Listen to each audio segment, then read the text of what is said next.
Hi, and welcome to Classic Advice. My name is Scarlett Classic, and I am just so honored that you chose to take time out of your busy day to come and hang out with me. That's so nice. So today, I thought we would have a little chat and conversation because I would love to hear from you. I'll put my email and my Facebook group name down in the show notes. If you would love to come join my group, I would love to have you. We could discuss about these things in the group, and or you could just email me directly. I would love to hear from you. I would love to know that somebody's listening. That I'm not just talking to myself. um but I do gain actually quite a bit when I talk on here. I'm actually talking just as much to myself as I am to all of you. I hope you guys all know that. Yeah, so let's jump right into today's topic. So I picked about how to pick yourself up by your bootstraps and get out of that funk. Now, funk, for any listeners that are non-English native speakers, you might be like, "Funk, what is that?" Um, so that is like being in a really bad mood, kind of sad, maybe a touch depressed. I mean, depression is a condition of the brain, but um it's also kind of a term of a mood, right? Like you're just really low, you're down, you're depressed, right? Um but yeah, kind of being a funk, it's a bad mood. Like you maybe don't care about anything, you don't really feel anything, you just bleh.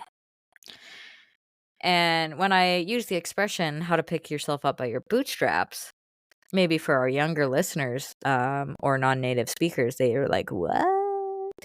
Um, so back in oh golly, I did not Google this or anything. I'm guessing 1800s, 1700s, when men used to wear, like, boots, quite regularly, that came up just below their knee, and they would have these little flaps on the side. Those are your bootstraps. They were something kinda like a handle to hang on to pull your boots on. If anybody's seen Pirates of the Caribbean, for example, the movie, basically all the guys in that show are wearing boots with bootstraps. So, picking yourself up by your bootstraps. Now, can you imagine that for a moment? You have these boots on, and you're standing, and you're trying to lift yourself up. How difficult would that be? Well, that's nigh impossible. Like, that's you can't do that. And when you're in a funk or if you have depression, it is it's like doing that. It is incredibly, incredibly, incredibly, incredibly difficult. So, this is what a few things that I do, um, to help myself kind of get out of that mood so that I can move on with my day and not have it impact my whole day or my whole week or my whole month or, it can go on and on. So, right off the bat, I'm going to talk about kind of recognizing what got you into it. I'm going to talk a little bit more about journaling. I know I mentioned journaling in my episode from last week. I'm going to talk about maybe just sitting, or not maybe. I'm going to talk about sitting in your mood, allowing yourself to just sit and process your emotions, letting yourself feel. And then another thing is cleaning, and exercising, um, that whether that be just walking, going for a hike, lifting some weights, getting on that, what do they call it, elliptical things. There's so many machines out there that you can do for exercise nowadays. So we're going to touch a little bit about all those topics. So without further ado, let's jump right in. So first off, recognizing that you're in the funk in the first place. That's half the battle right there. Recognizing that you're in that mood because sometimes we become angry or sad or we enter into a quote unquote funk and we don't really we don't really realize that we're there. It's just like to anybody that's been to I've never been to AA, but I see this on movies, so whether it's genuine or not, they say recognizing the problem, you've when you've done that, when you've recognized, "Oh, yes, I am an addict, or I'm an alcoholic, or I'm whatever," recognizing the fact that you have a problem, you've won half the battle right there. You recognize the fact that you've lost the battle. Oh heavens, no, I hope not. That you have an issue that's you're halfway there to solving it. Because really, like if you've ever met anybody that say is I don't know, maybe they're not treating you very nicely and you bring it to their attention. Hey, I would really appreciate it if you didn't do XYZ, or I feel like you're treating me poorly. And they go, "No, I'm not." Well, they're not even recognizing the fact that they're causing you pain. So how do you fix that? You can't, because they won't recognize the fact that they're causing you pain, right? So, same thing with you. Like if you're not even recognizing the fact that you're in a funk or that you're feeling this way, right? So, recognizing the fact that you're in the funk before it gets, and I mean, because obviously when you're crying, you know that you're sad. That's not what I mean. But like recognizing early on that you're entering into that mood. Okay. So, that's number one. And then, why? Ask yourself, why am I feeling this way? Maybe it's something somebody said. Maybe your kid said something. Maybe your husband said something. Maybe your friend, your boss, whoever, your coworker. Maybe somebody said something to you and that was hurtful. And now you are not feeling so hot. Okay. So recognizing that you're in it, recognizing the why. Maybe, it could be a number of things, but just the why. Um, Now, once you recognize the why, you can start journaling about it. And like I said in last week's episode about journaling, and if you haven't listened to it, I'm going to give you just a brief rundown. Like I keep my journal in my purse. It goes everywhere with me. That way, if I need it, I have it. And in your mind, in your journal, maybe you're driving and journaling and it isn't an option, and you've got you're a long haul trucker and you're going to be in the cab for 12 hours. Well, you can do this just in your mind as well. That's okay. Or do like a speak to text on your phone or a voice memo, or there's lots of options, right? But list everything that you're grateful for, because it's really hard to not think positive, or not to even be angry or to be sad when you're thinking about all the things that you're grateful for. Now, I live in Alberta, Canada, and cost of living has gone through the roof. Through the roof. It's crazy. And, maybe that put you in a funk because the cost of living is just so high. But then if you remember, or you think about all the things that you do have, like for me, I've got a roof over my head. I have a warm place to sleep at night. I have everything that I need. I have shelter. I have food in my belly. What's the third thing that people need? Food, shelter. Oh, clothing. Yep, I got that too. Don't worry, guys. Yeah, I got that too. uh, oh, man. Okay, I cracked myself up. Yeah, so I have all of those things, and sometimes, as because we are still a first world country, even though the cost of living has gone through the roof. We have a lot of things that a lot of people don't have. When I was 15, I went down to Guatemala on a missions trip. And what we did was we helped build some classrooms for a school down there. And then we went around and we visited a bunch of people. There was an organization, I haven't looked them up in a long, long time, Compassion Canada, which they're kinda like you can sponsor a kid, for $30 a month or whatever, and then, um, they send that money down there, and that amount of money goes a long way. So we actually, with that organization, they took us to the child that my school was sponsoring at the time. We went to his house. We saw visually with our own eyes, touched with our own hands, everything that our money was going towards.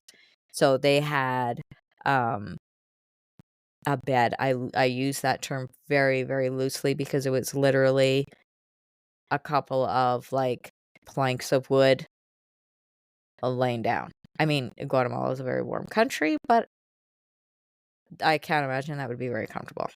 But at least it was off the ground.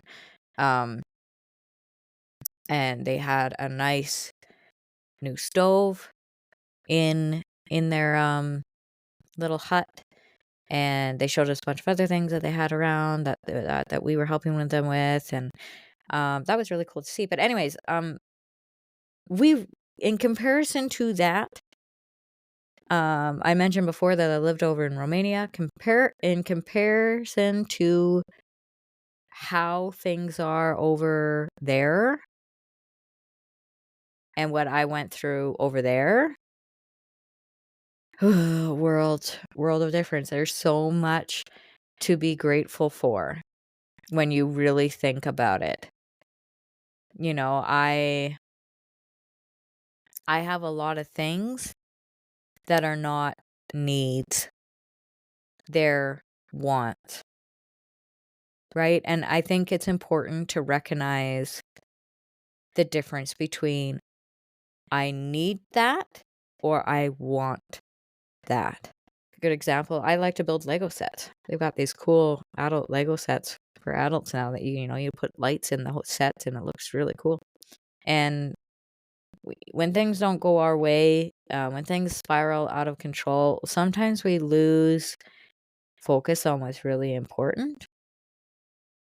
And what's really important is that you got a roof over your head, that you've got food on your table, and that you've got clothes on your back. So list all the things you're grateful for. I have dogs that are running around healthy, and I'm so grateful for them. They're my best buddies, you know, other than you guys, my podcast family and my family. I have a husband who loves and adores me and spoils me rotten. I've got 3 kids that are healthy. I'm not living at the Ronald McDonald's house in Edmonton. I don't have kids in the Stollery Hospital. So for those that are not Edmontonians, Stollery Hospital is a hospital in Edmonton, only for kids. And the Ronald McDonald House is basically like a hotel for the moms and dads that maybe live 3 hours away and they want to be close to their kid in Edmonton while they're maybe dying. I'm tearing up just thinking about it. I am so, so grateful that my kids are healthy, that I'm healthy, that my husband is healthy. Your health, that it's simple. It's something so simple, but something that is so, so profound. So when you think about, oh my God, I'm not sitting beside a hospital bed right now. I'm so grateful for that. I'm so grateful. Now suddenly the fact that my friend or my coworker said something that wasn't nice, suddenly that doesn't matter anymore, does it? It doesn't matter. Stuff like that, it's just not worth it. Not worth it to waste your time feeling down and depressed about it. So that kind of leads us into the next thing that I wanted to talk about was letting yourself sit in these emotions. So that's something that Um, I actually learned in therapy. My therapist, I started therapy when I was 31, a few years ago anyways. He told me that, I had been in survival mode for so long that, like, mentally, that I didn't know how to process my emotions. Because when you're in survival mode, which I'm gonna do a whole other episode just on that. So we'll cover more in depth. We'll dive deeper into survival mode if you've ever been there or you're there now and you're trying to get out of it. Um, we'll cover that in another episode. But yeah, he told me that I don't know how to process my emotions. And for the longest time, I was like, I don't even know what that means. Like, process my emotions. Okay, so how do I do that? I don't know. So basically, processing your emotions is letting yourself sit with them for a little bit. And I never let myself do that. I never let myself feel the pain. Because who wants to feel pain? I had more important things to occupy my mind. Just surviving. That's why they call it survival mode.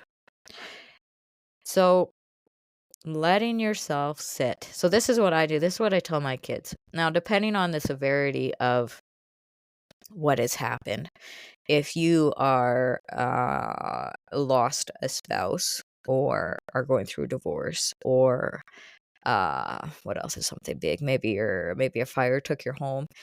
Um, these are all or maybe you get a diagnosis, you have cancer, you're terminal, you got 2 months. Okay, so that is a big thing to process. Huge. So this isn't going to work for that. You will need to let yourself sit in it longer. But for little things, like when my son gets upset because, oh golly, I don't know, his favorite show got canceled from Netflix. I don't know. I'm just throwing that out there. But something small like that, or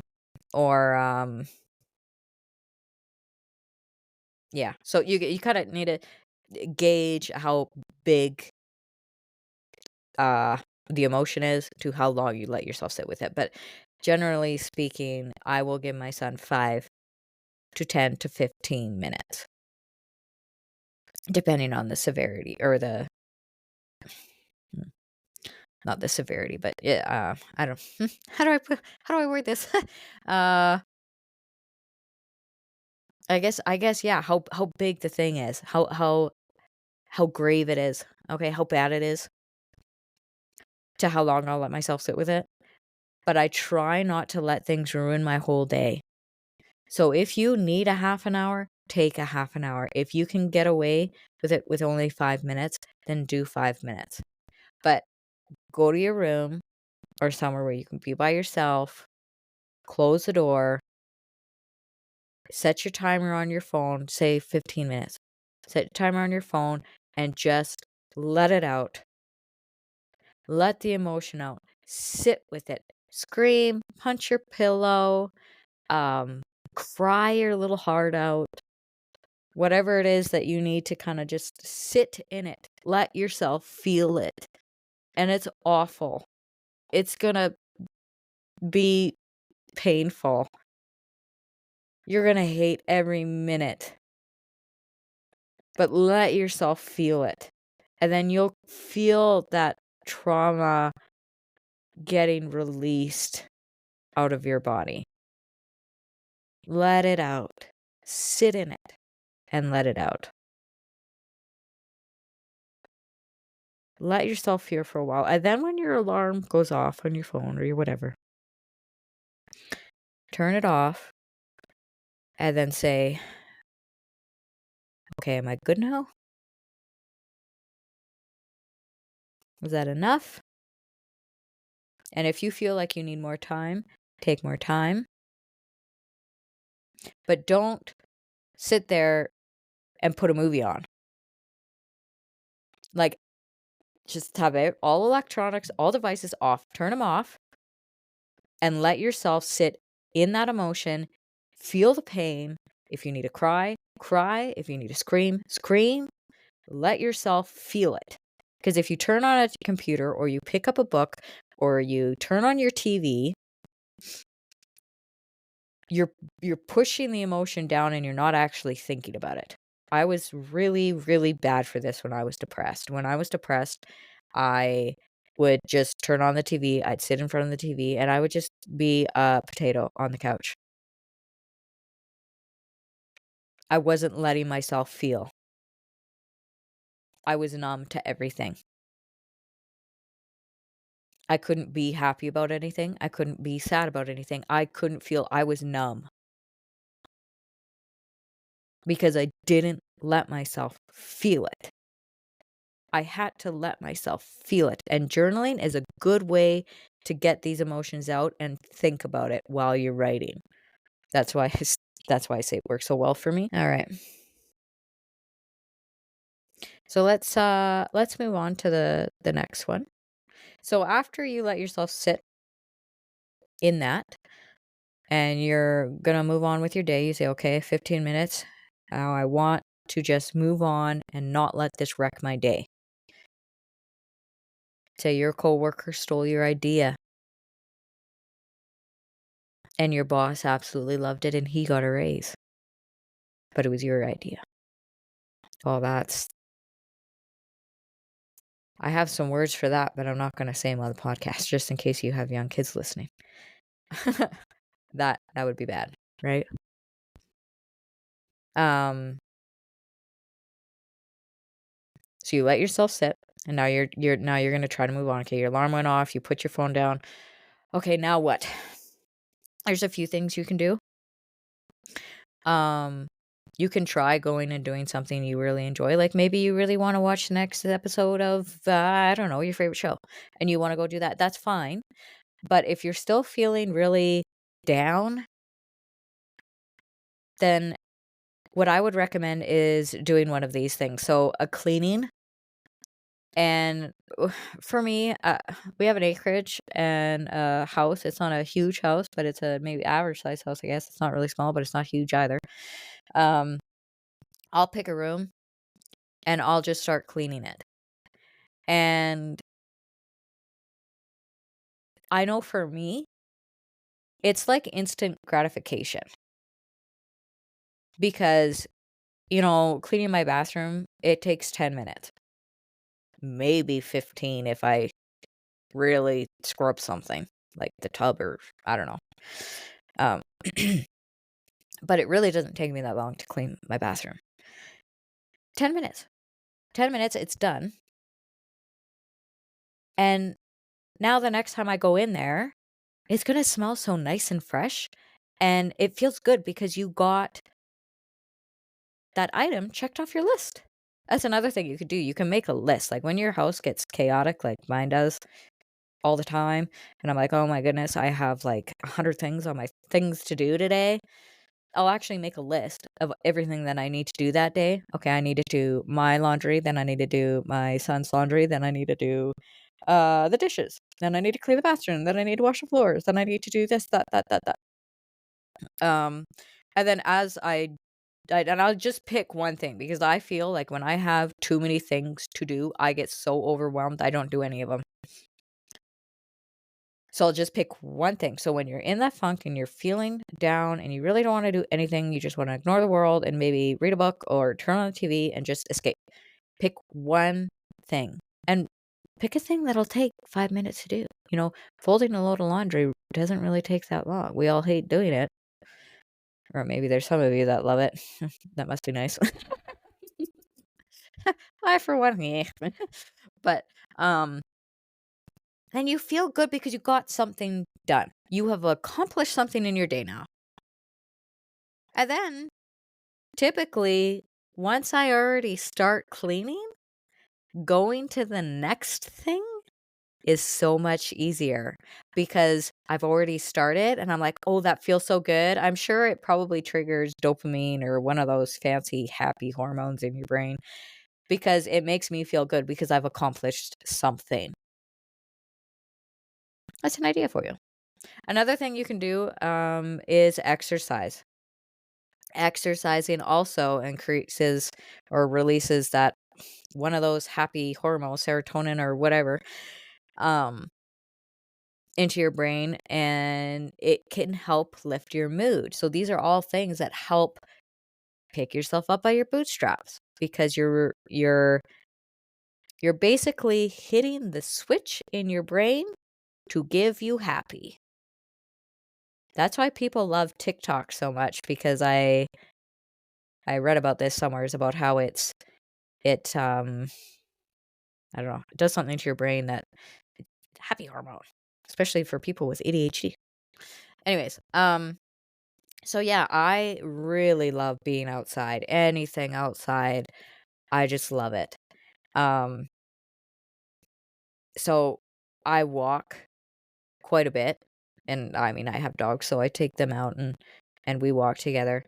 I love going for hikes because I walk so much around my vicinity of my house, that and down these gravel roads, that it's like after a while I get tired of seeing the same thing all the time.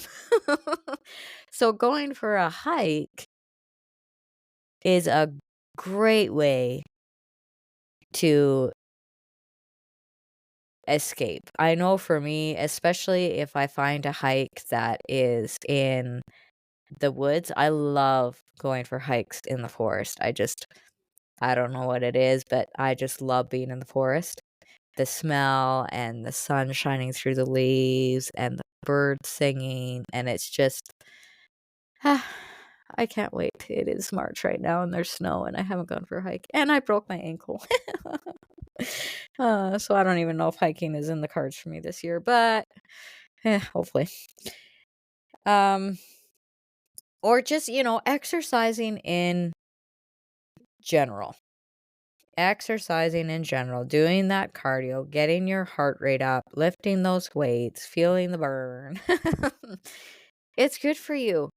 It's good for your health, your physical health, and I know it's shown to be good for your mental health as well. Getting up, getting your body moving, and doing something. I also love going for runs, but that's kind of out of the cards for me right now too. I have to wait to heal. But what do you do? Alrighty. So that I'm gonna wrap it up for today. That's my 2 bits for you today.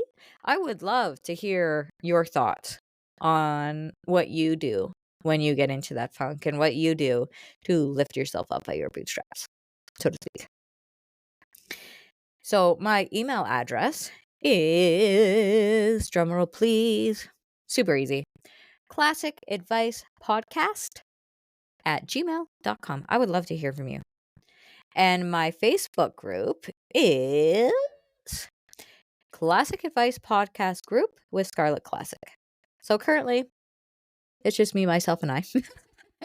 So I would love it if you would come and chat with me, so I'm not all by myself. But yeah, and the reason why I created that page, you're probably like, why did she even create that group? Is because I thought that once we kind of, like, I'm very new to this podcasting thing. So once we get a group of us and a community, I would love that, because I just feel like nowadays everybody is just so independent. Everybody is so busy. And I feel like everybody is just out for themselves. Like, I don't even understand. Like, it's like everybody just wants to one up everyone else, and just if they can climb on top of each other to get to the top, then all morals go out the windows, and it's just I don't understand it. But when I was listening to Dave Campbell's How to Podcast series, and he was talking about, if you're thinking about making a podcast, and um, you know, community is really important. And I was like, holy, somebody that thinks like me, a community where we're nice to each other, where we lift each other up, where we're real and genuine. and we're not trying to pull each other down so we can pull ourselves up. So I would very highly recommend his podcast. I'll put his website is Howtopodcast.ca. I'll put it down in the show notes as well. I would really recommend you go listen, even if you're not thinking about making a podcast, because like I mentioned in my last episode, I emailed him and now we're gonna meet. I'm so excited. It's awesome.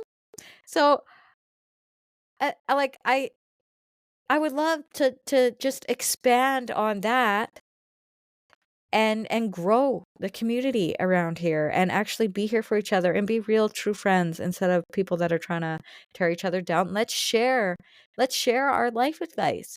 I gave you my quote unquote classic, because my last name is Classic Advice. I would love to hear your advice, because we've all lived different lives. We all have different things that we can bring to the table, and I would love to hear from you. So yeah, I hope that you guys have a super awesome day. And thank you so much again for joining me. It warms my heart so much when I go into my little analytic things. I was like, oh, somebody else listen. Woo!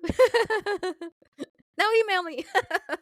Please. And if you have a podcast, tell me about it. I would love to come listen to your podcast. I'll follow you. I'll rate your show. I'll do all the things.